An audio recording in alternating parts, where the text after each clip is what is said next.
The ghost landlord wants me to pay rent. The ghost landlord demands that I pay rent. I broke into an abandoned house because, honestly, I've really hit rock bottom in life. Anyway, this house seemed fine.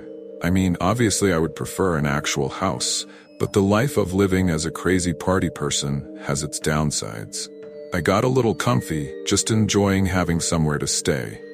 Then, suddenly, something drags my feet and starts moving me around the house. Before I can process what's happening, the invisible thing shows itself and shouts at me, "Pay rent."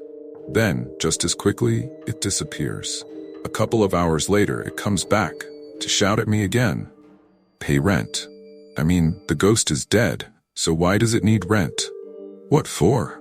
Naturally, I try to escape the house and I find some temporary shelter for the homeless. But, in the middle of the night, I somehow end up back at that same house. The landlord ghost is furious that I haven't paid him yet. Again, what does a ghost need rent for? There's a knock at the door, and I open it to find a strange man standing there.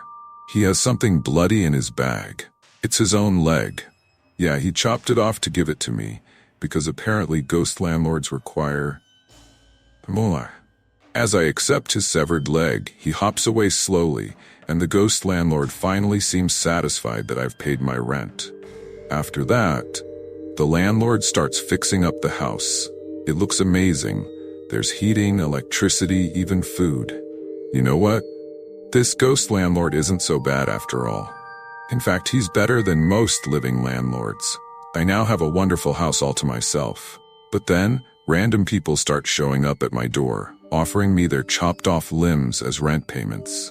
I have no idea where they come from, but soon I have 2 extra legs and 2 extra arms. One day, someone gives me their entire torso. Yeah, that's right.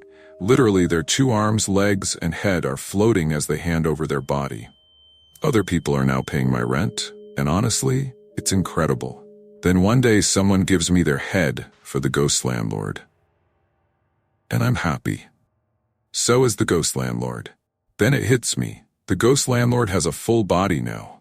All the limbs, the torso, the head, they attach themselves to each other, and the landlord slips into this new body, fully resurrected.